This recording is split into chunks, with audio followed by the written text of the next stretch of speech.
$85 million.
Fire up the drums.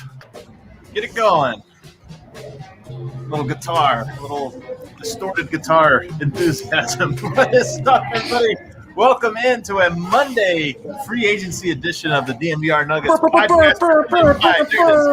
Let's freaking go. I always forget that I have these. All right, here it goes. Really loud. Oh, that's too loud. We are presented by DraftKings Sportsbook, America's top-rated sportsbook app. Download it.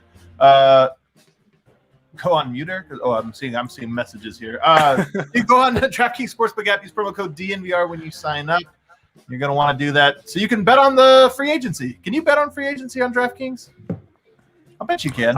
You can bet on select free agents. You can bet on or you used to be able to bet on where Ben Simmons' next minute will be played, stuff like that.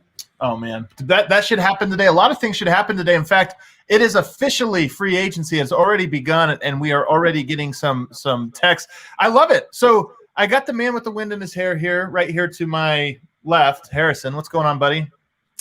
It's crazy how all these deals are rolling in the first minute that teams are even allowed to negotiate. Some lightning quick negotiations are going on. I wonder if there's been some pandering. Something's already happened with Denver, so I got to get through the intros really quickly. I got Brendan Vogt in a pink shirt down below me. The Lonzo dream is dead. It is dead, man. It is so dead. It's such a bummer. And then over here, I got D-Line Co., who, by the way, is tasked with scouring the internet today. He's going to be online. D-Line will be online all day today, keeping us up guys, to date. The Boban dream has died, guys. The Boban dream, the Alonzo dream, all of our favorites are gone.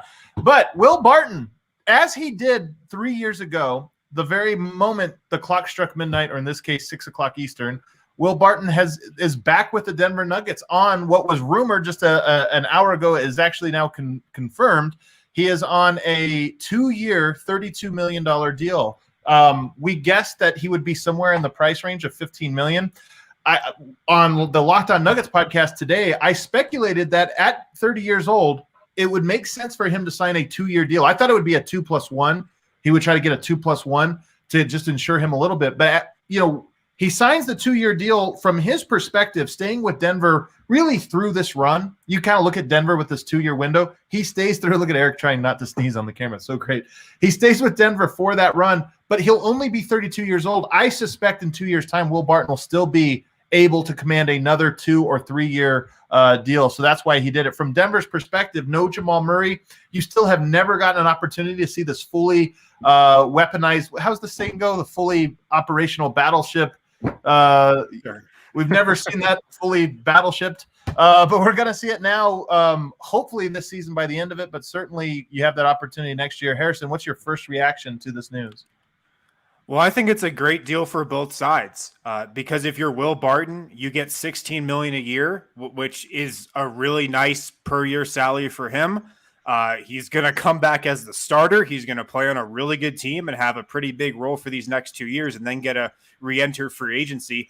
And if you're the Nuggets, a 2-year deal, I don't know if there are any options on it. It doesn't seem like there are. A 2-year deal is perfect because you don't really know what's going to happen next season with Jamal Murray missing the first part of the year. Obviously, Barton's going to have to carry, a big scoring load, at least initially at the start of the season before Murray gets back.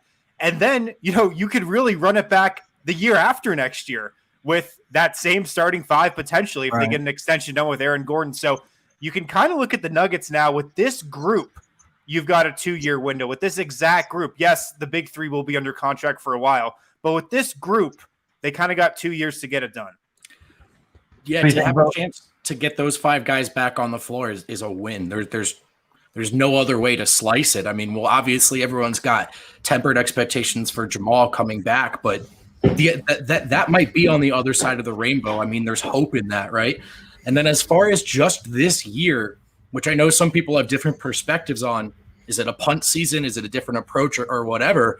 This was the best chance of the Nuggets fielding their best team. I mean, that wasn't added money in the kitty should Barton have walked. That wasn't going to another player of his caliber, at least in my estimation, with the full mid-level. So as far as fielding the best team in the meantime, this is the best news.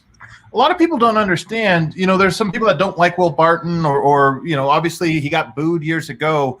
With Jamal Murray out, there wasn't really a guy Denver could replace Will Barton with. If they lost Murray, obviously for injury, and Will Barton because he left somewhere, the mechanisms they had available to him, the cap space to sign new players to sort of fill that role, would not allow you to really get a guy of equal value or certainly not better. And you would have needed a guy that not only could come in and fill in right away, something Barton's been with this team for how many years? 7 years now. Like right. He knows where his role is on the team. He understands like the ins and outs of it. So not only would you not have gotten that chemistry, I just don't think you would have even gotten the same caliber player. So this was quite the necessity. I think it was close to a necessity before Jamal Murray went down, but when Jamal Murray went down, there just was nothing Denver could have do. I know some people, the talking heads tomorrow, the usual suspects who just shoot from the hip with low information are going to maybe complain if they don't like Will Barton. Why do you keep it the same? But Denver had to do this deal, and I think the fact that they were able to get him for 2 years is absolutely fantastic. Eric, you want to chime in on this? Will Barton.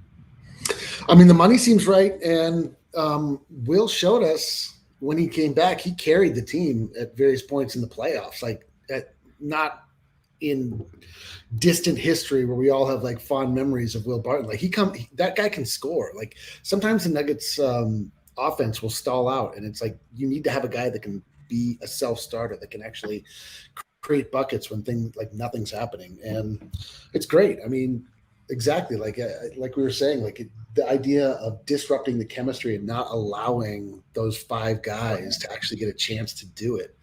When we saw what the potential was, would be heartbreaking. I couldn't handle it. So it's great. And it seems like a really good deal for everybody involved. So, and boy, are the tweets coming in. Holy smokes. There's lots going on.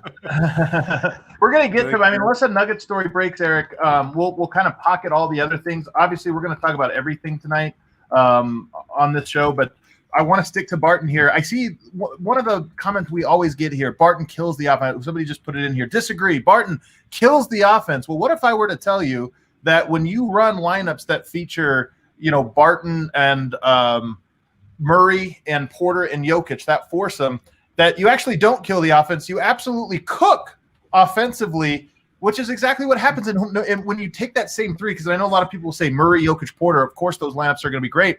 But Barton actually takes it up a level, not down a level from some like Gary Harris or a PJ Dozier or this or that. So I know people seem to have this perception of him, a 124.3 offensive rating in 571 minutes this season when those 4 guys are on the court. That's insane. And this tracks, by the way. We had this with Millsap and Gary Harris, and then Will Barton as the third wheel brought it up a level. So I know people don't like sometimes his shot selection or this or that, but the numbers don't lie. When he's with that starting unit, the Nuggets are absolutely fantastic. Harrison, we know that being a starter was so important to Will Barton.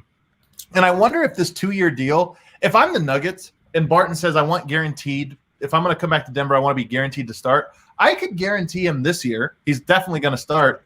And I could probably feel comfortable guaranteeing that he starts next year. I mean, I really just don't think, given Denver's sort of restraints and salary cap and this or that anybody would overtake him. Past that, there's no way you could have guaranteed him. And I wonder if that played a part in any of this, of them saying, hey, this year for sure, next year, almost certainly, but that's all we can tell you. He's like, cool, 2-year deal. Another Nuggets thing came across the timeline. Are you going to you want to tease it like that, or do you want to kind of say?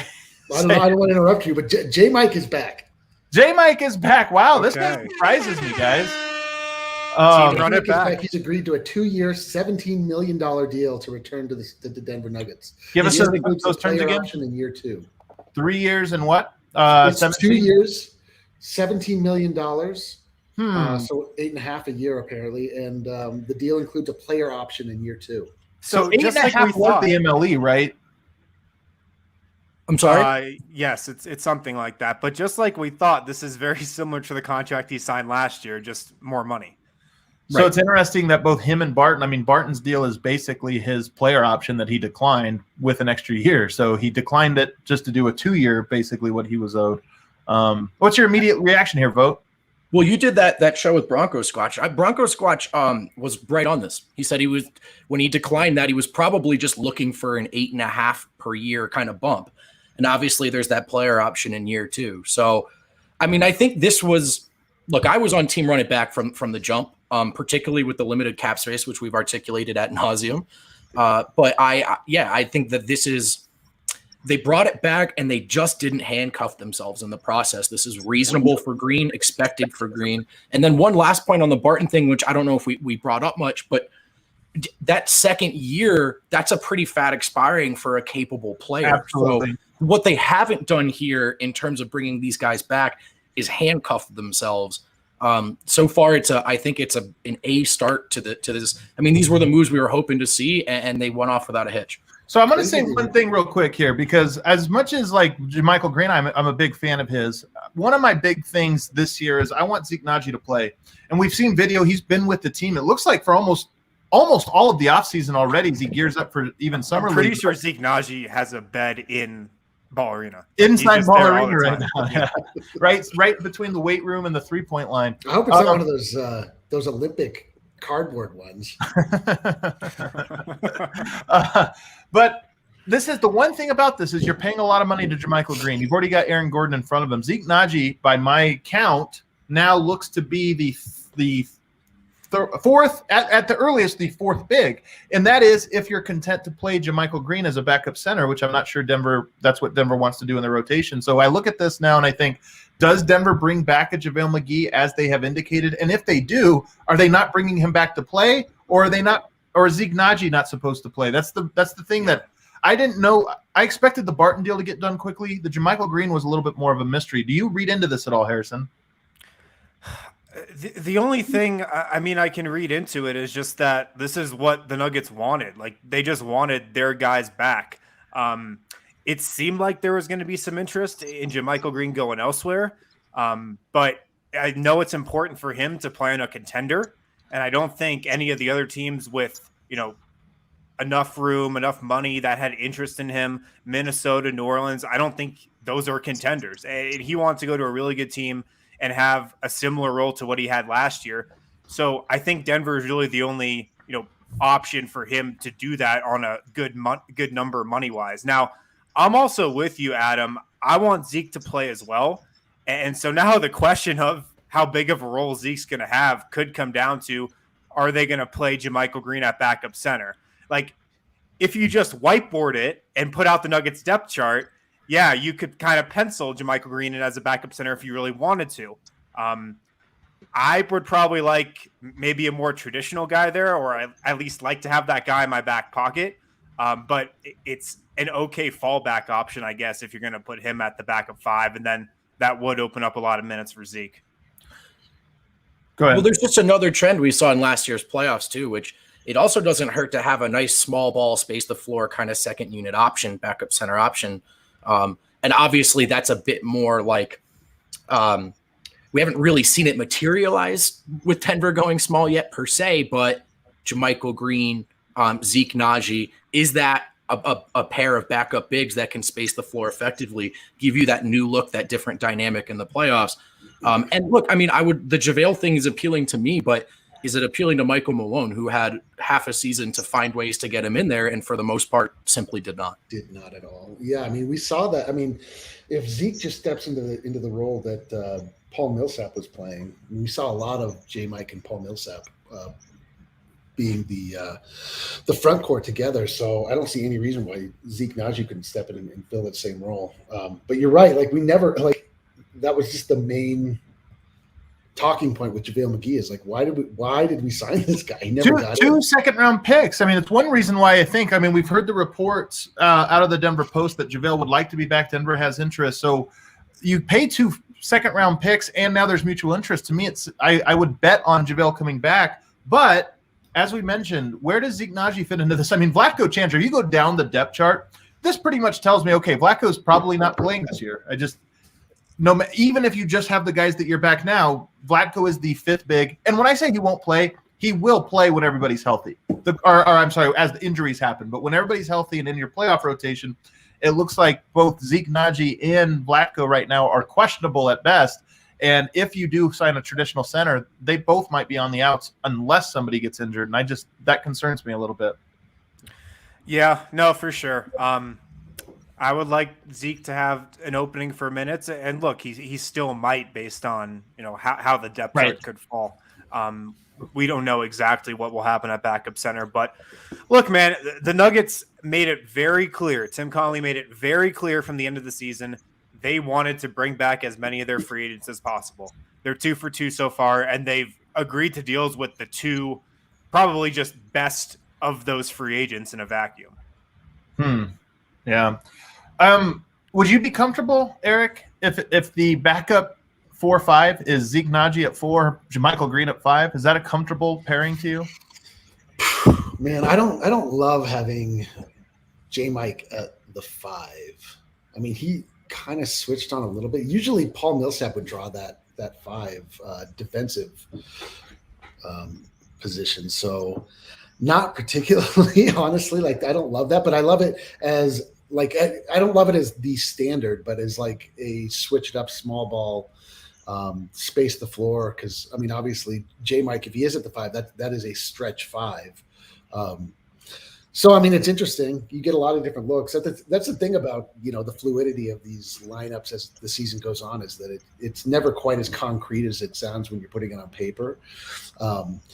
And JaMychal Green has shown an ability to sort of like play a lot of different ways with a lot of different people. So I just love having him back. And Zeke Nnaji looks like to be just as versatile. Neither of those guys are like at the rim defenders per se. But we haven't really seen a lot from Zeke to say definitively what he is and what he isn't. He just is really good as a perimeter defender. So I don't know. Yeah, I mean, I don't love it as the primary, but I like it as Harrison. Is it meaningfully different than Millsap and JaMychal Green, the Zeke Nnaji JaMychal Green combo? I think it's similar. You get similar floor spacing. I mean, Paul was a really good 3-point shooter, has been for the last couple of years. You get that with Zeke as well. I'm curious to see, what Zeke looks like in terms of the strength he's put on. I don't know. I saw a picture filter through the timeline that seems like he's been in the weight room. He's going to need that if he's going to take Millsap's spot, because that is actually what you liked about Millsap. He was strong. He could move guys out of the way in the paint. He was a pretty good post defender.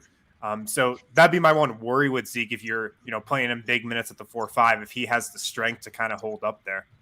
I think he has the strength. What's interesting to me about the pairing, and this was the problem with the Millsap J-Mike pairing, defensively it was pretty good. If you remember, those bench lineups could do a lot, but they couldn't score. And I think there was a redundancy of skill set there. There was that on the defensive end as well, but as a backup, it really wasn't exploited a whole lot. It might have been if they would have played the Lakers, but it wasn't exploited a lot, against most teams. Zeke Nnaji, I think, moves his feet a little bit more, so he might be even more mobile than, say, a Millsap was if he has to guard like a Marcus Morris or somebody like that. So I think defensively it works the same, maybe slightly better, assuming that Zeke Nnaji is who I think he can be defensively as soon as next year. Offensively, though, Zeke Nnaji's not really putting the ball on the floor. Neither of those guys are going to be pick-and-roll rim runners, maybe Zeke Nnaji a little bit. I think that's where you see the redundancy is at the NBA level right now. The only thing both guys really do is spot up and space the floor. So that's the only question I have. But we'll see how the rest of Denver's bench fills in. Yeah, it's funny when you look at Zeke Nnaji compared to Paul Millsap as offensive players. Yeah, they can both space the floor. They can both knock down threes. But, Paul has those possessions where he gets into the post, gets to the line, gets guys leaning on him. He's got that old man YMCA game. Zeke Najee's offensive game, it's super limited right now. At least it was last season. He's a 3-point shooter, and I guess he's like a duck-in guy if he's playing around the rim. That being said, Paul Millsap wasn't, terribly efficient last season. He had like his worst 3-point shooting season that he's had in Denver, I believe. He only shot 47.5% from three, lower than he shot the last couple of years. So, and he was on the decline. The other thing is, it felt like as the year went on, he also got worse. Yeah, well, he did wear down. Definitely physically, right? And that's the thing with the Najee. The skill set redundancies, all great points. But even defensively, where Millsap has made his money, I think we all sort of saw a guy playing on the back few holes there last year. Like, he lost a step, and I don't think he's going to get that step back. That's not really how the time thing works. Not so how that works. No. Yeah, to put a physically capable young body in there, a guy who could learn to do more, a guy who can physically maybe withstand more PT across a full season, be ready to go in the playoffs. I mean, there's plenty of upside to making that switch. And I say that as like a first ballot Paul Millsap respecter. Yeah. Why don't we take our first break, guys? A lot of stuff is happening right now, but on the other side of this first break, we will look at around the league. We're going to continue to break down, by the way, the news of Will Barton and JaMychal Green coming back. What does this mean for Denver's flexibility? Now, what does the roster look like? We're going to talk about all of that, but we'll take a break, and then we'll get to Mike Conley, who's back with the Utah Jazz, and a couple of the other moves. Yeah, first off, guys, make sure you pick up a Mile High City Copper Lager from Breck Brew. You can get that Mile High City Copper Lager from your local liquor store. You can get it from the Breck Brew Farmhouse. If you've never been out to the Breck Brew Farmhouse, super fun, great food, great drinks. Yes, the farmhouse is open. And use code DNVR to save $5 there. So make sure to take advantage of that and pick up some Mile High City Copper Lager from your local liquor store as well. Also at Strava Craft Coffee right now, DNVR listeners, DNVR members, you guys can get 25% off your first order of Strava Craft Coffee from StravaCraftCoffee.com. Strava Craft Coffee, packed with CBD, it can help relieve back pain, neck pain, arthritis, IBS, some long-term stuff that's been bothering you for a while. Try CBD. Check out Strava Craft Coffee. If you are a returning customer, make sure to use code DNVR20 for 20% off your order of Strava Craft Coffee at StravaCraftCoffee.com. All right, great stuff. How do I take you off there? There we go. Alrighty, so one thing to keep in mind with this Barton contract, we mentioned this just briefly, but both of those contracts to me are very tradable. And more importantly, they're both tradable to get good players. For example, you could trade both of them. Let's say the next star that comes available next year and a team is looking to get off of them. If this is next year, you trade Will Barton and JaMychal Green, you're up there now on a pretty massive salary, and they're both expiring. So now you just add the assets that a team would want. Again, if you're trying to sign a max caliber player, you could trade those two guys and Zeke Naji and a first-round pick or whatever, and then bring back a max caliber guy. This is something that Denver sort of had a shortage of in years past. They had a shortage of the middle contract guys that added up to a max or to a major player. So that stays intact. All right, Eric, take us around. You have some of these deals pulled up. Let's Yeah. All right. So there have been quite a few. Like Harrison says, amazing how many things were able to be negotiated within 1 second of the deadline. Incredible. It's incredible. These agents are out of their minds. The very first one that came across the timeline, Lonzo Ball. So you may want to plug your ears for this. The rest of us will take this. Lonzo Ball has agreed to a 4-year, $85 million deal with the Chicago Bulls. CEO of Clutch Sports, Rich Paul, tells The Athletic. I'm sorry. Adam, I'm so sorry. Sometimes you can think of me as a grief counselor. All right? If you want to talk this through, the other guys, if you just want I'd like to talk it through. I need some help here. Arturas! My guy Arturas, he's doing this to me. He's building my dream team in Chicago. Oh my God, I've always said I worried about Jokic going to Chicago, the giant Serbian population you've got. And now he's got a perfect backcourt for him. Oh my God, I am sick to my stomach, you guys. Well, maybe this will help you feel better. Free agent Tim Hardaway Jr. has agreed to a 4-year, $72 million deal to return to the Dallas Mavericks. Do you have feelings on that? I don't. That didn't make me feel any better. It didn't make me feel worse. Zero feelings on that. I just wanted to make you think about something else. But you're right. That's pretty unremarkable in all ways. Denver and Dallas running it back. They got Boban. They've got Tim Hardaway Jr. Yep. Yeah. And speaking of running it back, free agent Mike Conley Jr. has agreed to a 3-year, $68 million deal to return to the Utah Jazz. Another Western Conference team running it back. Yeah. It is funny that you see all these mid-markets running it back at the exact same time that, like, the Lakers added Russell Westbrook. Yeah. Adding Kyle Lowry. The crazy thing about the Utah Jazz running it back, I mean, we'll see what other moves they make, is that they were healthy in the playoffs and they lost. Their theory was actually disproven in the playoffs. They showed that they were just simply not good enough as constructed. So I'm surprised they're just running it back. Mike Conley sort of faltered when it mattered too. So other news here, breaking 5-time NBA All-Star Jimmy Butler is expected to agree to a maximum extension for his contract with the Heat. Max contract for Jimmy Butler is kind of interesting, man, because he has a lot of mileage on him. 4 years in excess of $184 million. It's a lot of money. If the Miami Heat get DeMar DeRozan, like it's rumored that they want to pair with Lowry, that team is going to have the worst spacing since the 98 New York Knicks. They're going to pay a pretty dime for it, too. But Adebayo, Jimmy Butler, and DeMar DeRozan on the floor at the same time. Creating new colloquialisms. Usually a pretty penny, but a pretty dime, dude. Whatever, dude. It's my first time speaking English. Other deals. Let's see. Have you covered? Did you hear that JaMychal Green signed with the Denver Nuggets? Got that one. Yep, we got that one. All right. Free agent guard Alec Burks has agreed to a 3-year, $30 million contract to stay with the Knicks. A lot of these people are staying where they good for their teams here. Harrison has to pour one out now. No, I didn't want Alec Burks in Denver. I made that clear. Definitely not for $10 million. Well, sticking with the Knicks, free agent center Nerlens Noel is returning to the New York Knicks on a 3-year, $32 million contract. The Knicks really felt great about their year. They just I know, truly. They're like, hey, that ass whooping we took to the Atlanta Hawks, that wasn't real. That wasn't the real us. Yeah. Let's see. Restricted agent Jarrod Allen has agreed to a 5-year, $100 million deal to re-sign with the Cleveland Cavaliers. Being 7 feet tall, man, is really like the biggest blessing. You know, I love Jarrod Allen. I'm a big Jarrod Allen fan. Great player. That's a lot of money for a guy who doesn't actually have any basketball skills. Like he stays in his lane really well. He plays that role extremely well. But my God, I'm sorry, but didn't the Cavs just draft Evan Mobley? Yeah, they think they can play together, man. Play together. And they're ready.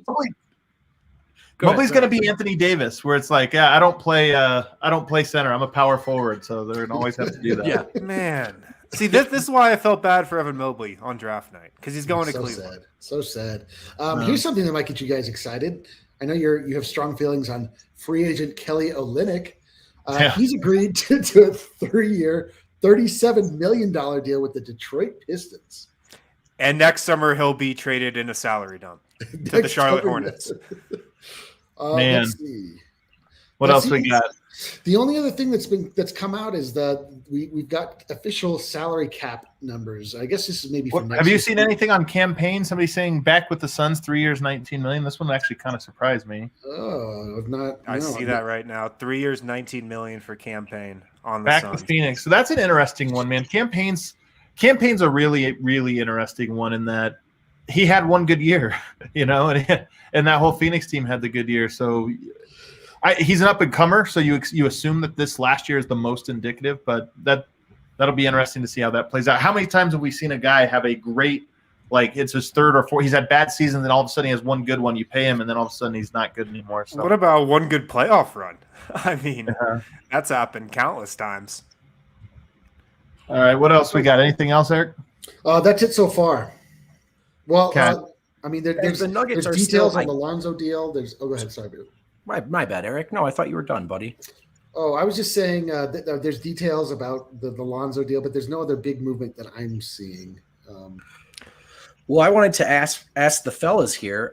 So I think the Nuggets are roughly $7 million under the tax, so it should still be the full mid-level they're working with. What do you guys hope to see them do from here? You talking about the Nuggets? Yeah, the Denver Nuggets. Well, Kale, go ahead and bring up. We have our depth chart here from the other day. We can now update it. You can now we can now put the red names in black as we start to fill out the roster. And by the way, somebody in the comments was saying that the summer league roster for the Nuggets has come out. I don't know. It did come out. It did come out. Want me to give you a rundown? Yeah, well, actually, before you bring up this, Kale, let's hear the rundown from Harrison. So, I mean, I think the most notable news is Bol is on the roster. It is subject to change. I don't know if I'm taking this as total confirmation that he's playing, but he is on the roster. So it seems like it's potentially treading in that direction. I mean, no other really big surprises. Bones Highland is on there. He's wearing number 4 for Bones Highland. Okay. Marcus Howard's on there. Zeke Naji's on there. Caleb Agata's on there. And that's really it for the big names. That is an interesting one. You're kind of, I think, underselling this a little bit because you got Tarek Black, by the way, who's there, who's kind of interesting just because he has NBA experience. Like he was a good player actually there, like a decent prospect there for a little while. Also, I believe has a connection to Baltimore. So just another thing to throw out there. You've got Deontay Burton as well. I think I don't know if he was teammates with Monte at Iowa State. I think he might have been there a little after him, but he's a Iowa State alum. And then the other one you have is Matur Maker. Mm-hmm. So that's an interesting one as well. Just another like high profile person. So Thon Maker's brother. Yeah. So we have I think a pretty fun actually summer team. Now I see a lot of people hyped about Bol. Let's wait. Let's just wait and see. Let's see. But hyped about Summer League Bowl. That's fair. fair. No. That's what I'm saying. It's like you'll see that he's still on the roster now. Like I don't know how it works. If you're trying to trade a guy, do you put him on your?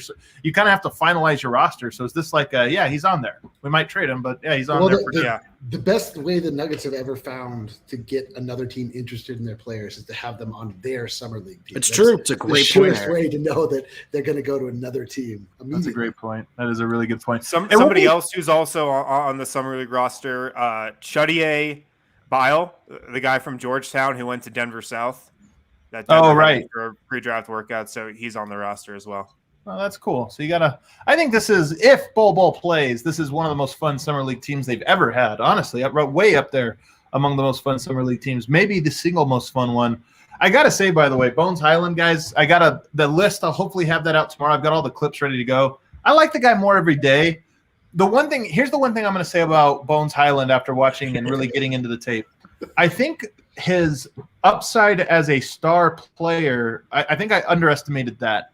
Now, it's not his likely outcome. We do this all the time where we talk about, what upside versus expected. I think expected is still like bench scorer. Hopefully he can be a bench scorer. But I got to say, watching VCU games, they were not good. They really relied on him quite a bit. And they would run an offense that was 20 seconds of running an offense, nothing gets out of it, clear out and let Bones do something. And he did that really, really effectively, whether it was pick and roll, which he ran, I felt, at a pretty high level, or just ISO, where he's just such a slippery player. So I look at him, his shooting, and I think a lot of the stuff that he succeeded in college directly translates to the NBA in terms of what it is: pick and roll scoring, ISO scoring. Yeah, that's what I've been trying to tell people, man. At VCU, he was really the only offensive option last season. It was really on him. And people have hit me up and been like, oh, he had more turnovers than assists last year. Like, the guy doesn't take care of the ball. All he does is shoot. And you got to understand that there was not a ton of talent on that VCU team. And it was all on his shoulders to do a lot. And he played mostly off the ball. If you go back to his freshman year, and I wrote this today on thednvr.com, a little bit of a behind-the-scenes profile on him.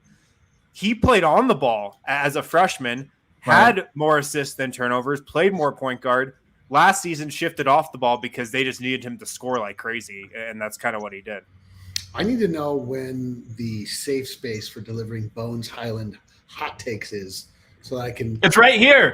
It's here. Let's get him. I want a Bones Highland hot take. Just to be clear, this is I'm not saying that this will happen, but I need to know that this is a safe space for hot takes only. Okay, so we're in a hot. Just again, okay. Here we go. A little hot talks and hot takes.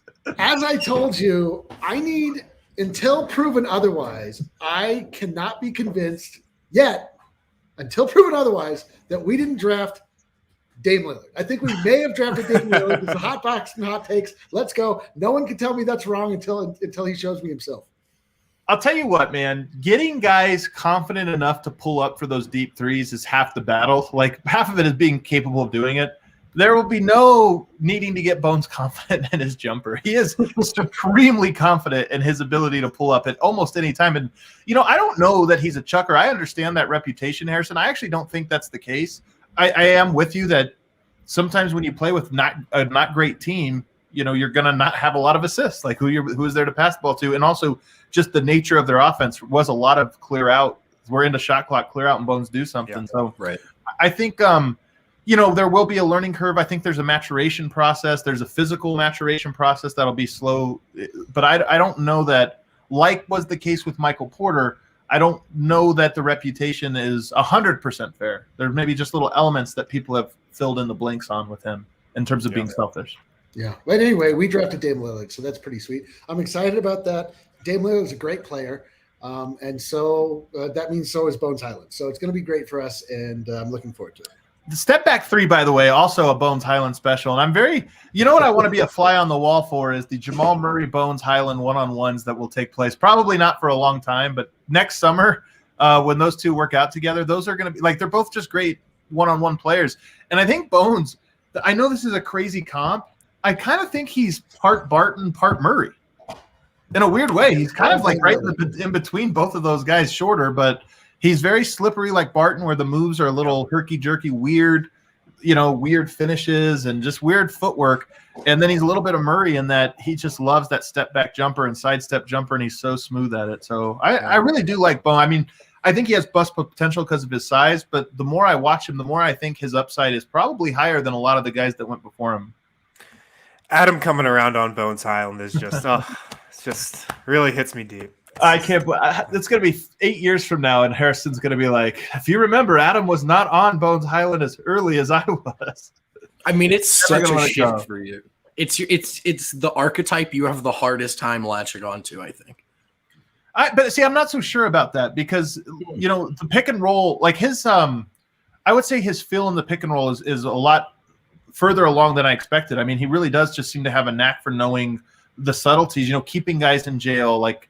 The perfect, it's not all just like crazy, oh, he's super athletic or he's jacking shots. Like he actually does kind of see from a scoring perspective how to get the defense off balance and take advantage of it. So Also, I'm pretty excited for it. There's been another big deal to report. I would be remiss if I didn't allow the timeline to come forward here. TJ McConnell has agreed to a 4-year, $35.2 million deal to stay with the Pacers. Dude, Campaign's got to fire his agent, man. Mark Bartelstein. So true. That's the thing, though. TJ's agent was Mark Bartelstein, and my goodness, does that man clean up this time of year every year. Mason Plumlee.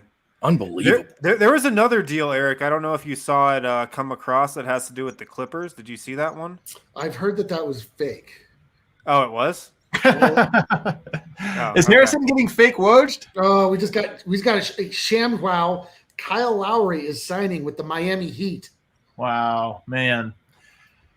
I'll tell you what, my first thought on this, he didn't go to Philadelphia, which he would have fit perfectly in. So Miami, Pat Riley is good, man. I got to say, Pat Riley's been doing this for 40 years, guys. 40 years. He think about that. 40 years, all the different eras and different play, and he still just knows how to always get the deals done. That guy is a true gangster.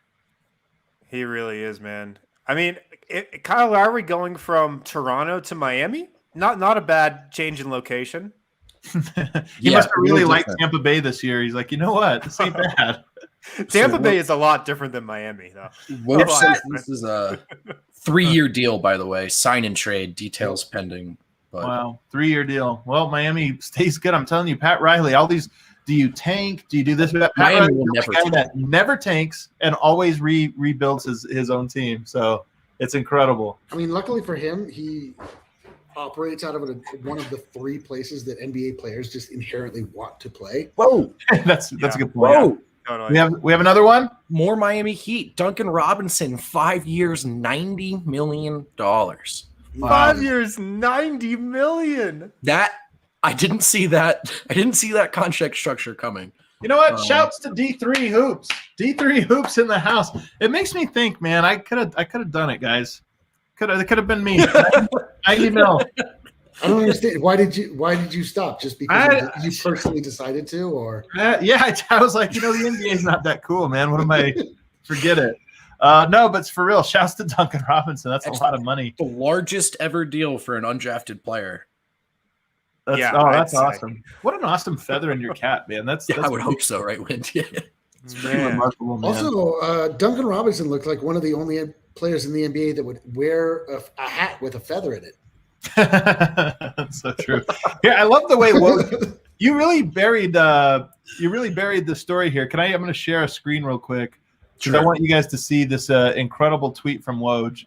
We have it here. Duncan Robinson, host of the Long Shot Pod.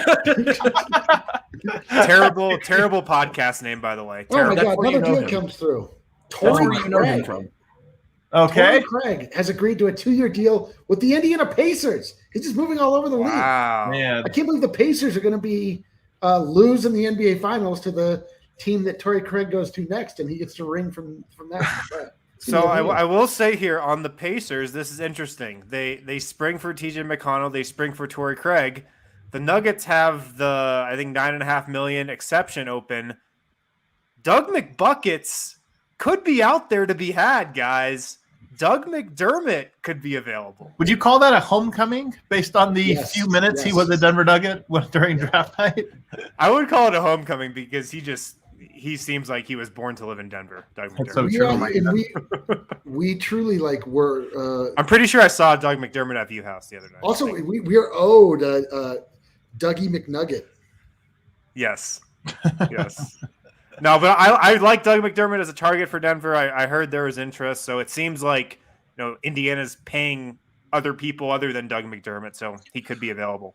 Well, we're back in familiar territory, friends. Someone has to be the backup 3, so we'll find out. And it's not going to be Torrey Craig. Let's take our final break here. We'll probably go long on that final segment as we wait for some of these deals. We'll talk about the extension market that begins at midnight tonight, I guess 10 o'clock Denver time. So there is more to discuss, but let's take our final break here. You guys, we're now sponsored by Ball here across the entire DNVR network. As in Ball Arena, where the Nuggets play, where Bones Highland's going to be balling out this year. Also, as in the company that manufactures all those cans. Also, as in the aerospace technology company that's been doing a lot of really cool stuff across the globe for a while now. Ball is also working, or they're also looking for people to hire here at their Golden plant. If you want to work for Ball, a really great company, you can check them out at jobs.ball.com. You can search for Golden or simply text Golden to 77222. Ball, as in Ball Arena, yes, as in the aerospace technology company, also as in the world's largest aluminum can and packaging manufacturer. Right now at Manscaped, you guys make sure to pick up the Lawnmower 4.0 for this summer. Also, Manscaped in that Performance Package 4.0 that you can get, they've thrown in 2 free gifts. You get that Shed travel bag, a $39 value. You get the boxers as well. And you can get it all for 20% off plus free shipping with the code DNVR at manscaped.com. Again, pick up that Lawnmower 4.0 for the summer. 7,000 RPM motor, 4,000K LED spotlight. You can get it for 20% off plus free shipping with the code DNVR at manscaped.com. Finally, on DraftKings this week, still talking Olympics. Still a lot of cool promos that DraftKings has going on with the Olympics. You can still place any pre-event wager of $1 to be eligible to cash $100 in free credits if the USA wins any medal this year. That's 100-1 odds on any American athlete to stand on the podium. If they receive gold, silver, or bronze this week and you bet $1, you're going to get $100 in free credits on DraftKings.com. So make sure to download the top-rated DraftKings Sportsbook app now. Use promo code DNVR when you sign up to turn $1 into $100 in free credits. If America wins a medal, that's code DNVR to turn $1 into $100 in free credits for a limited time only at DraftKings Sportsbook. Must be 21 or older. Colorado only. New customers only. Restrictions apply. See DraftKings.com/sportsbook for details. And if you have a gambling problem, call 1-800-522-4700. Jeez, Harrison, the stuff's happening. You got to get these ads out quickly. What do we got? Doug McDermott signed with the Spurs already during that time you were reading the ads. Man, the Spurs should never have gone to that ad break. I always said the Spurs were a really smart organization. I always said that. And also, Chris Paul has re-signed with the Phoenix Suns for 4 years, worth as much as $120 million. I mean, Phoenix have to do that, but that's going to be the back end of that's going to be fun. Yeah. So on that Doug McDermott deal, what was it? 3 for 42. That's out of the Nuggets price range on that mid-level exception. That's out of the price range. Denver could not have offered him that much. I think the most they could have offered him is something like 4 for 40 or 4 for 41. So Doug McDermott ended up being out of Denver's price range for that mid-level. Unreal. Well, I didn't want him anyway. Yeah. Any other deals coming through, or are we good for those were the two that came in the less than a minute that you were telling the ads. Chris Paul, 4 for 120, man. It expires when he's 40 years old. Sheesh. I guess he's not playing for a minimum with the Lakers. I mean, you're right. Like the Suns couldn't not re-sign him after. Right. They were going to do that. It also feels like, I mean, do you feel like the Suns? Well, we'll see. To me, I have a hard time imagining they're going to get better next year running it back. But who knows? The Suns just paid $120 million to Chris Paul. They have rookie extensions for DeAndre Ayton and Mikal Bridges to do. I think both those guys are going to get the max. So the Suns in 1 year went from having like a very nice financial situation to one where they are going to be one of the more expensive teams in the league. But I mean, they've got to do it. They really don't have any choice but to keep pushing forward. I mean, this is probably the first sign that ownership's willing to pay that bill, right? Because they can retain all those guys. And again, like, almost handcuffed, right? To do that well with Chris Paul, it would be blasphemous not to try and run it back if you can, but 4 years is a lot. Those luxury bills could be a lot. And we'll see. That's the fourth that they re-signed him. Nothing surprising. The fourth year, though, that's wild. That's crazy. Yeah. Kale, do we want to bring up the depth chart here and try to piece this thing together? Try to piece together what the Nuggets depth chart is going to look like now that we know Will Barton's going to be back. We know JaMychal Green's going to be back. We can take both of them in red and put them in black because confirmed. Here's my question for Vogt and D-Line right off the top. Out of the Nuggets' remaining free agents, JaVale, Austin Rivers, I guess that's really it. Marcus Howard's kind of out there, but I think he's going to be back. Let's just talk about Austin Rivers and JaVale. Would you rather have Austin Rivers back or JaVale McGee back? I would personally rather have Austin Rivers since he actually did something for the Denver Nuggets. Like JaVale McGee, even though we saw him, is still like a theoretical piece. Like I don't know what he actually is able to do in the context of the Denver Nuggets. We saw him play like cumulatively like 5 minutes. Right. I'll say JaVale just because, I mean, rose-colored glasses, like, okay, they can – a traditional center option and they can go small, and maybe there's versatility there where, you know, as Rivers is necessary with Barton back, PJ obviously, hopefully healthy. So, I mean, the depth thing is funny. Like all it takes is one or two and you wish you had one of these guys, and maybe that's Austin, but I'm leaning towards JaVale for now. Yeah, I'd probably say JaVale. I mean, Austin Rivers, if he comes back, even with Jamal Murray out, would be the fifth guard on the depth chart. He'd be behind Monte, he'd be behind Will Barton, he'd be behind Facu and PJ. So the fifth guard, I mean, I can't imagine he'd be up for that role. So at this point, I've got to say I'd be surprised if Austin Rivers was back. So I'd say JaVale. I'd say JaVale just to have that insurance up front. Yeah, definitely. But I mean, look, man, I can't take my eyes away from that glaring hole and the blank spaces in the small forward. Yeah. slot. So let's talk about it. I mean, the Nuggets have that mid-level exception, $9.5 million. We've talked about some of the names that they could potentially go after. Doug McDermott's off the board. Jeff Green's out there. Reggie Bullock, Baltimore guy, shooter, is out there as well. It feels like if the Nuggets use that mid-level exception, which they surely will, I think, it's got to be a guy at the 3, right? Yes. Yeah.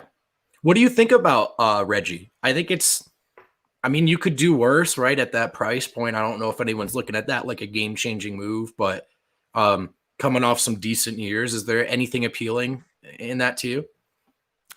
I mean, in the way that I like Doug McDermott, Reggie Bullock's also just a knockdown shooter. I mean, he shot 41% from 3 last year on 6 3-point attempts per game. That's a big, big number for the Knicks. He played a lot too. He played 30 minutes a game, started 64 out of 65 games. So he played a really big role in New York last year and played it pretty well. So I'd be down for Reggie Jackson. I see Otto Porter here. Guys are bringing him up in the comments.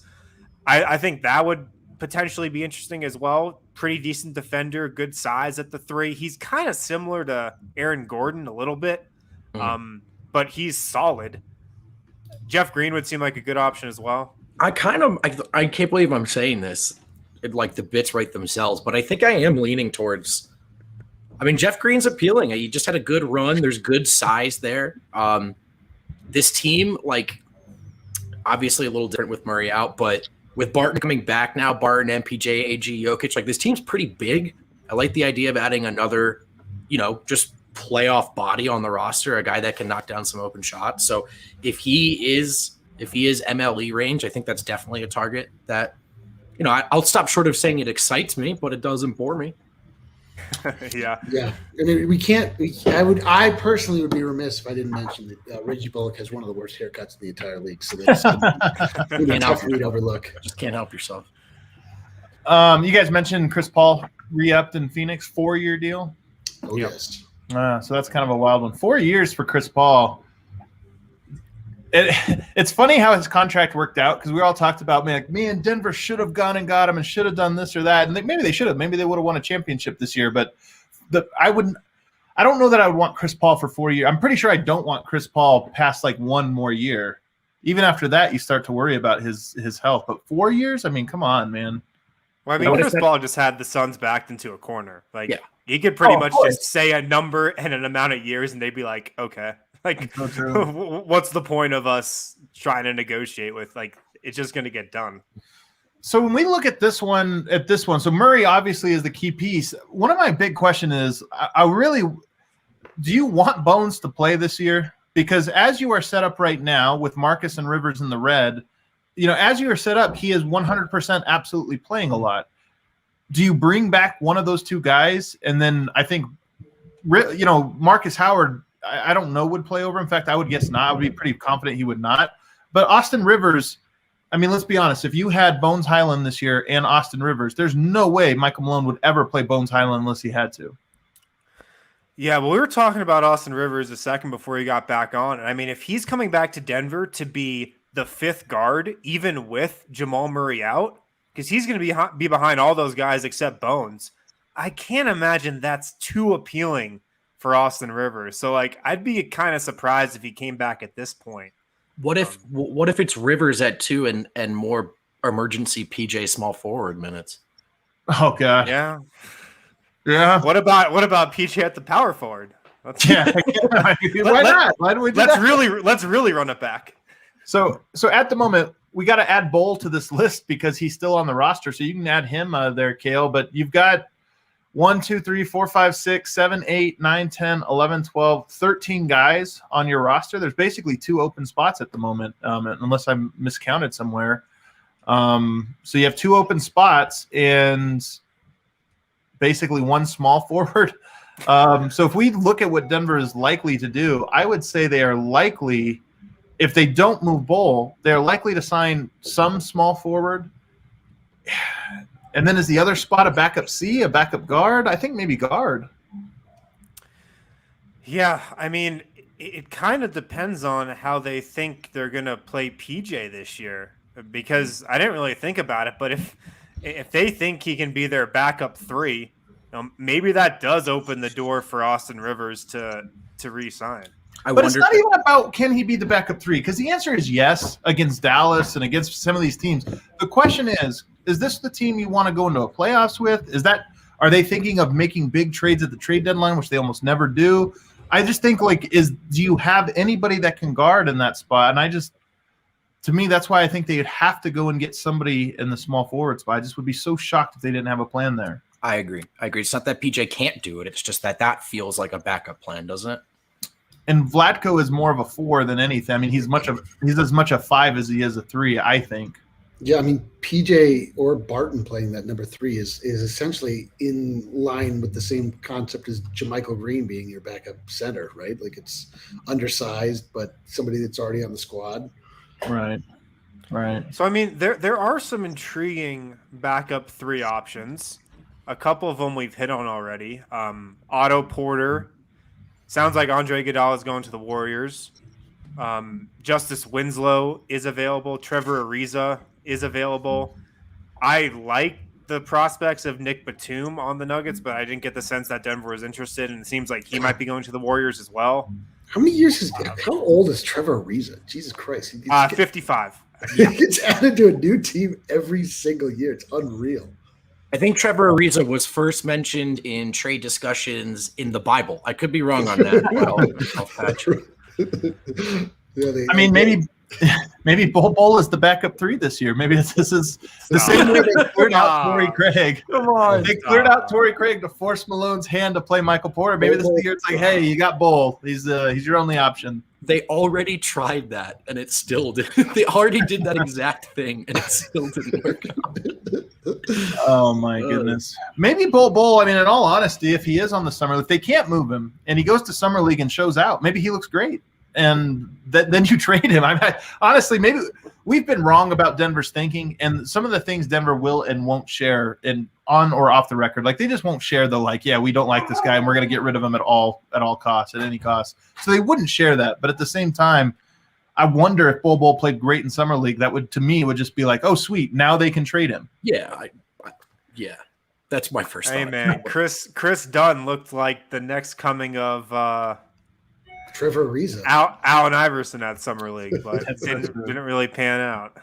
So do you think, Harrison, that there is some of these guys we talked about that maybe are intriguing, Caleb Agata at the top of the list on the summer league roster? Do you think there's a chance that Denver keeps open a roster spot for one of these guys, or the best somebody on the summer league roster would hope for is a 2-way contract?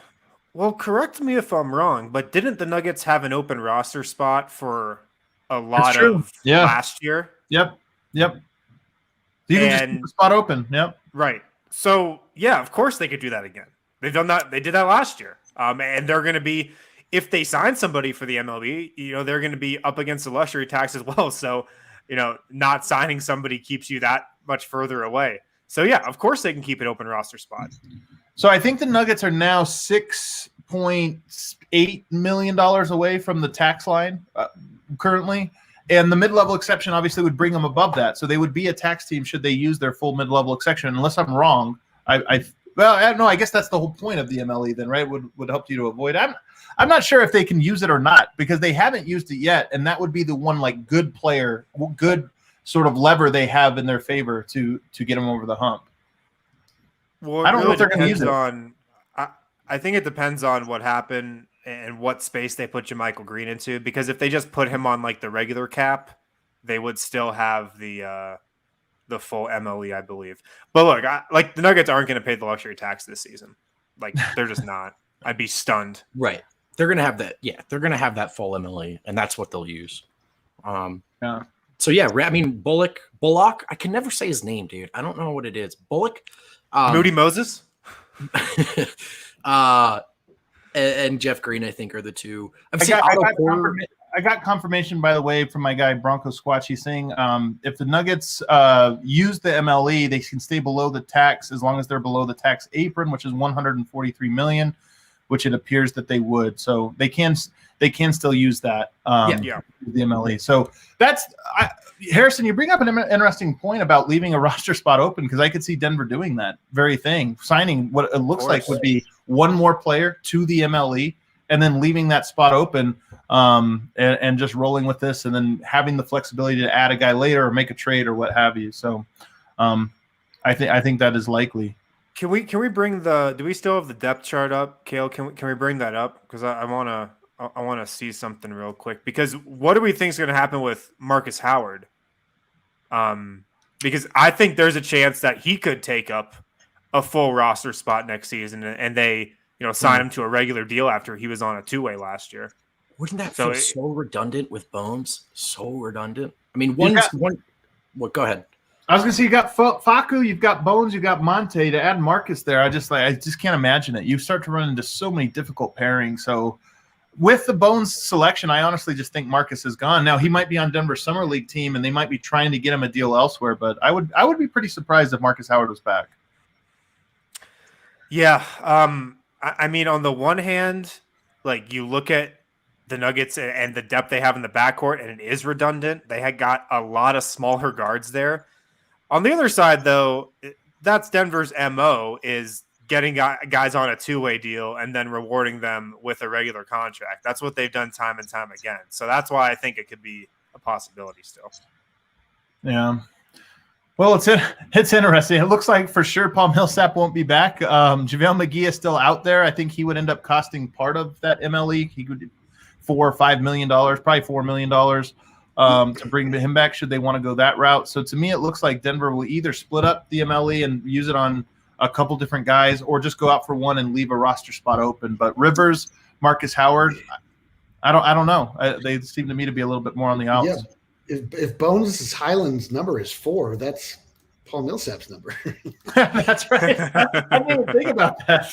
Oh, a little conspiracy corner? A little conspiracy corner from D-Line. It's really just math, just adding up the numbers here, and it makes sense. I'm not a big fan of number 4, though. Just gotta say, not a big fan of it. Why is that? No, it's just not one of my favorite numbers. Are we not on the list? Not on the list. Number 4. Yeah, number 4. Not the number 4. Not a big 4 guy. Not a big 4 guy. What were you gonna say there, Vogt? Nothing important. So we're all are we all under the assumption Millsap is not coming back? It wouldn't make any sense given the players that are on the roster, right? And the how tight they are now. The way everything's. Yep, I agree. The way everything's crumbled so far, that writing's on the wall. Pour one out for Paul Millsap. Maybe 1 year too long in Denver, but definitely feels. I said this yesterday on Locked On. Spiritually, it feels like his time is over. It certainly does. It certainly does. But man, Paul Millsap will be a Nuggets legend forever if he doesn't return. And also just the feeling of now being fatherless. All of us. Well, we're grown now. We can spread our wings now.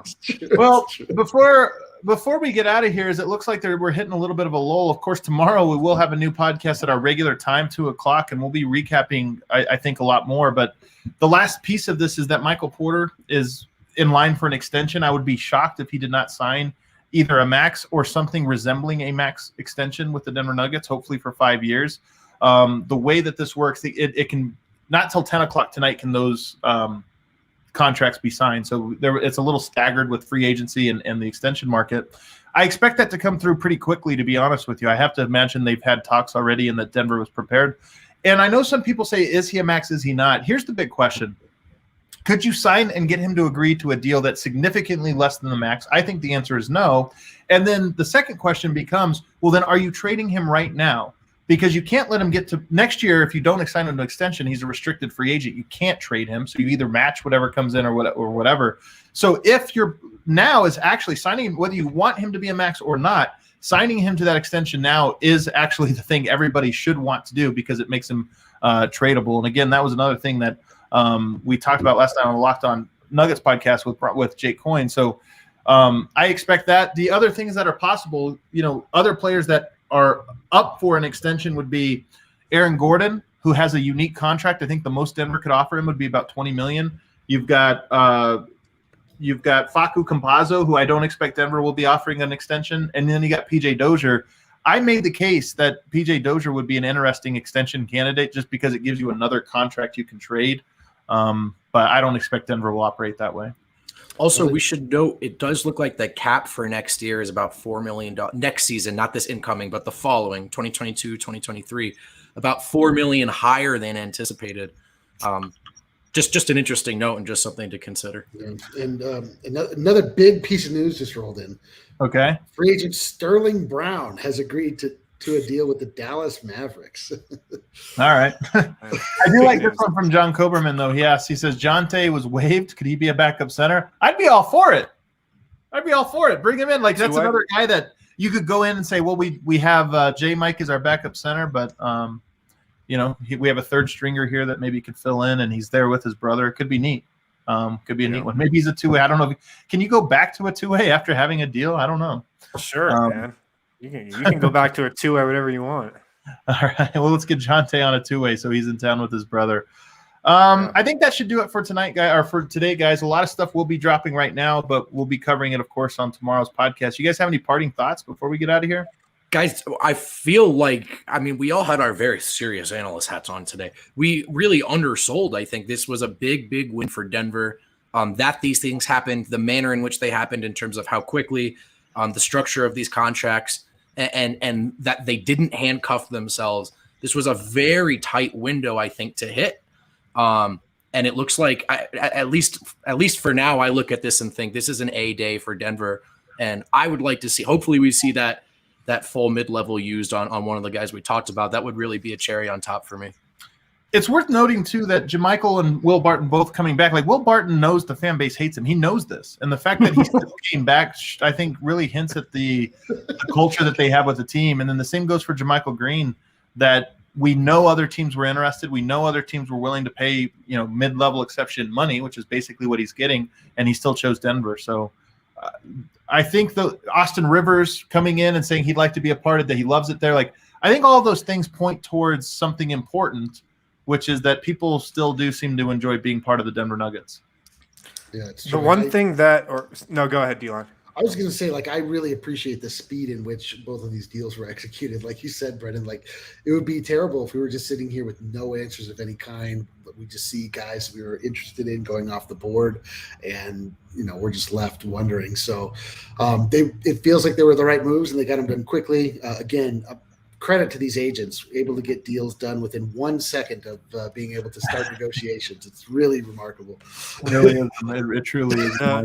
The one rumor we didn't hit on, which we probably didn't need to, was Reggie Jackson. That came out this morning, and it seemed really odd to me. Maybe a last-ditch contingency plan if they did not get Will Barton and something went awry there.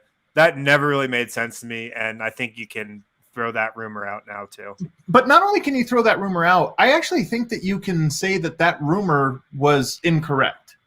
That reporting, not that it wasn't that they didn't have it sourced, but that it was clearly not the Nuggets. So that was positioning. We always talk about this, but Denver signing Will Barton immediately goes to show that they were not actually in the market for Reggie Jackson. So it's just funny. Sometimes these reports pop up and you think, we've got breaking news before we get out of here, guys. Do you see this? Jeff Green to the Nuggets, 2 years, $10 million. Well, I guess we're staying on here. All right, there we go. What? 2 years what? 2 years, $10 million. Wow. Man, dude, if you would listen to the DNVR Nuggets podcast, you knew Jeff Green was a big possibility. Yeah. This was 100% one of those ones where we threw it out. It's there, but you're just like, what about Jeff Green? Maybe, guys. Sources are saying, yeah. So Jeff Green, there it was. We kind of expected this one. All right, what do we make of this? I think it's a nice signing. Jeff Green had a low-key really good year in Brooklyn last year. And he was on the minimum, and nobody thought he was coming back because he needed a big pay raise. 11 points per game. He shot 41% from three on 4 attempts per game. A huge outlier, by the way, on his three-point shooting. He shot a really, really nice percentage. Yeah, the year before he was 35%. So right. He's probably not going to be 41 again, but he's a threat from three. He's a good defender. he played some like small ball 5 for the Nets at times, but can play the 4 as well. I don't really know if he's much of a 3 anymore. Probably a 4-3, not a 3-4. So, yeah, Jeff Green, I like it. Also, by the way, tie to Baltimore, right? He's from Maryland as well. So, another guy that's from the region. Yep. Denver scouting region. Baltimore now the sister city of Denver, apparently. Wow. Well, he's got to be a 3 now, right, Wind? I mean, where else he would be that? Should we pull up the depth chart, fellas? Jeff Green and Michael Green and Jeff Green is that is funny as somebody's pointing out. The Nuggets just at the power forward position or just their new signings. It's got to be a JG every single offseason. Jeremy Grant to JaMychal Green to Jeff Green. This is actually hilarious. That's who who Denver is signing next year. Just whoever's initials are JG. We got to look in the next wave of JGs. That gives you this gives you your roster. I think it's pretty comfortable now to say that Denver does have one roster spot open, and a little bit of money to spend should they choose to. But to me, this looks like a complete roster. I would almost venture to say, I would be shocked. Are we done here? What's that? Yeah, I mean, I would be shocked if the Nuggets added somebody that was not on this board here. Meaning I could see them adding a JaVale or I could see them adding a Rivers. But outside of that, or I guess I could see them adding a Marcus Howard for like a minimum. But I think the guys on this sheet right here are the guys that you're going to go in with Bol being another one of those exceptions, I guess. Right. Right.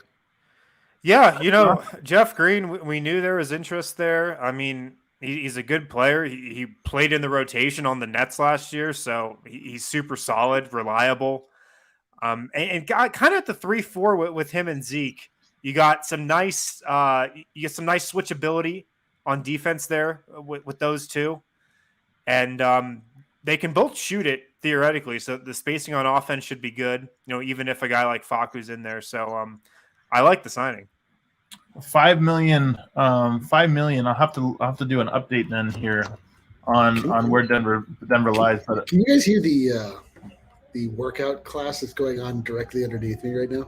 Oh yeah, there it is. I love it. If I really strained it, I could hear it. I love it. It's really great. It really makes this Jeff Green sighting make me feel all the more hyped. My blood pressure is pumping. I feel like I'm alive. Jeff Green's a guy that I've seen play with I think every team in the NBA, and I'm always like, okay, he seems like a decent player. I've never been terribly excited about Jeff Green. I'm surprised he had a good. As you mentioned, it's surprising he had a good year last year with Brooklyn, but a lot of people were sort of clamoring for him. I'm not that hyped about it. I'll be honest, but Jeff Green, yeah, for Jeff Green, it gives a little scoring to that second unit that needed it. I think that maybe is part of the idea. It's definitely length as well, so you get length and some scoring, and then he definitely looks like he should be good. I will say that he's got a great look about him. So here's a great tweet from, again, friend of the show, Stat Squatch here, Jake Coyne. He says that $5 million fits right into Denver's traded player exception if they choose to acquire him that way, which would allow Denver to still use their full mid-level exception. So at least at the onset, we'll have to see some of the details and how they shake, but it appears that Denver will still have access to their mid-level exception should they choose to. So that's interesting. If it's a sign and trade, what would Denver be sending back? What's that? I mean, if he goes into a traded player exception, it's a sign-in trade. So I guess you can just trade him into that and send cash back or whatever. Can you imagine Bol with in Brooklyn? Maybe this is where Bol just dominates in a very narrow role alongside of 3 superstars. Yeah, I gotta say, like you were just saying, Adam, Paul Millsap. I don't see that happening now with Jeff Green. Because Green can play backup 4, Green can play backup 4. He even played backup 5, like I said, for the Nets last year. So I don't see. Right. That's right. Yeah. I don't see Paul Millsap being in the cards here. I could be wrong, but I'd be. No, I think there's almost no chance you were wrong. If Denver brought back JaMychal and Paul Millsap, it would have been the biggest shocker of the century. I gotta say, man, as analysts, journalists, storytellers, however you want to look at each of us respectively, we've failed if the Paul Millsap era isn't reflected on right? If people don't go, man, that was a good signing. The team was better off for it. Harrison, you said Paul Millsap's a Nuggets legend. And yeah, man, I mean, I do hope people really remember that was an unlikely free agent signing. It went a long way towards helping Denver turn the corner. Maybe not the ultimate corner, but they're in a better position as an organization than they were without him. And so I hope people don't forget that. Shout out Paul Millsap. No doubt. That was the first shirt we ever worked on together, Adam. That's PFM. right. Paul Millsap, absolutely the biggest free agent signing we ever had. He brought a lot of toughness. He brought a lot of leadership. He brought a lot of sort of the intangibles to the Denver Nuggets, alongside he actually performed really well. He was actually a really good player for the Denver Nuggets. So the fact that we gave his number away and signed somebody to replace him seems to hint that. I like the idea of hey, we could bring you back on a minimum, but you're gonna have to wear a different number. I'm sorry. Your locker's also moved. You could retain number 4, but you're gonna have to negotiate with Bones Highland. It's now his number. So crazy, yeah. Paul, we love you. You talk about the first shirt. People, I don't think I ever told the story, but I gave Paul Millsap a shirt. What was arguably the most awkward moment of my entire life. He did not like the shirt. He didn't like it at all. I don't think he didn't like the shirt. I don't think he liked that we made a shirt of him with his face that he was not a part of. I don't think he liked the nickname PFM. I don't think he liked the look of my face. I don't think he liked anything. It was a very awkward. I thought he was going to be awesome, man, because it was a welcome to Denver, and it was not that. Underrated thing with that shirt, by the way, when you brought it back with the headband, when we did a reorder with the headband, that was underrated. Yeah. PFM. Paul Millsap going to the headband was a monumental moment in his Nuggets tenure. Hey guys, quick update from Bobby Marks. Denver will use part of their $9.5 million mid-level on Green. That's Jeff Green, which we now have to clarify going forward. Yes, full names, please. Terrific signing for the Nuggets. There's some analysis. Denver right at $2 million below the luxury tax with 14 players. All right. Well, there you go. There you have it. I would venture that they're going to keep roster. that last spot open. That's where it stays. Yep. This is the roster that you got. So, is Marcus Howard included in those 14 players? No, because he's not technically under contract right now. I mean, I wouldn't be surprised if Denver just held that spot open unless they know something about Bol and where Bol will wind up. So it's interesting, man. Jeff Green, the one new piece. It's also interesting that there's only one new piece this year. I mean, even in Denver has a lot. We love, I guess, two Bones.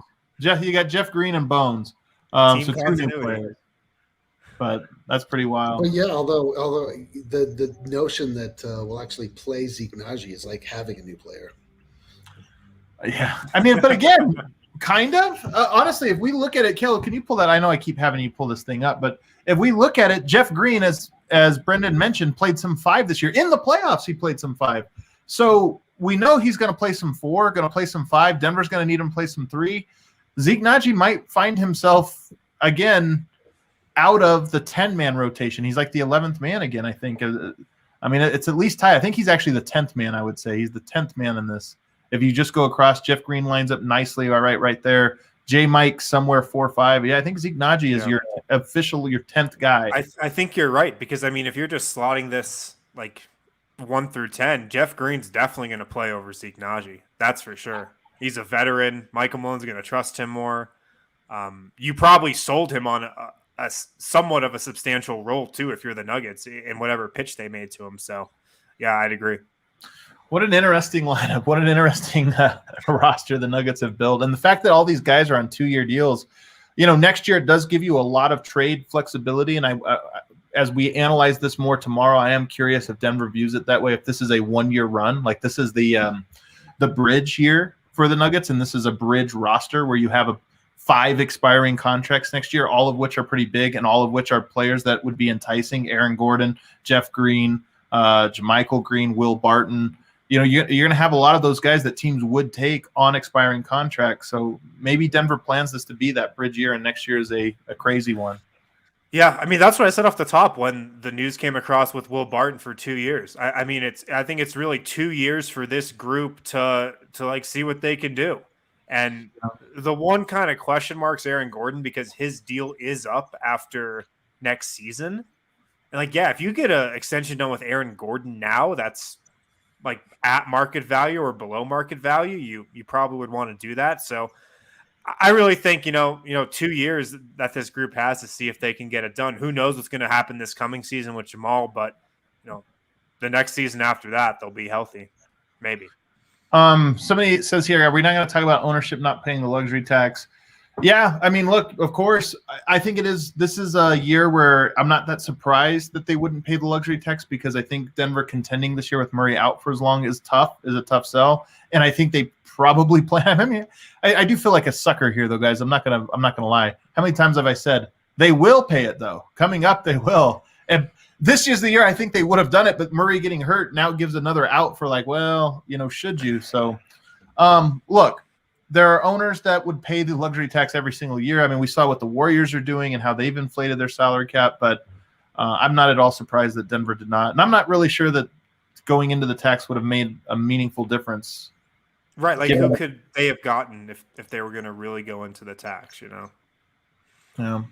So we'll see. It's an interesting roster for sure. It really is quite a run it back, but yeah. Jeff Green, strange one, but not surprising. So I guess they could still squeeze in a minimum deal, right? They can still add one more player, yeah. Mm-hmm. Yeah. So we'll see. All right. Any final thoughts here before we get out? Tomorrow we'll have a full recap. I expect by tomorrow we'll have a Michael Porter Jr. extension to talk about. Well, the last time you asked us this question, I said I really hope they get Jeff Green after that. So I'm going to stay consistent. Good stuff, guys. And again, thank you to the Denver Nuggets front office for being so considerate in getting all of these deals done during this small window that we were actually on air. Amazing. They built their whole roster in 1 hour. It's actually pretty crazy. It's pretty unbelievable. All right, guys, be sure to check out Harrison Wynn's great story today. He spoke with Bones Highland's coach over at VCU. Really interesting, some great insight there. I'm telling you, I'm falling in love with this dude more and more. Summer League, people have been asking. Yes, we are going to be out there. Even Eric is going to be out there at Summer League.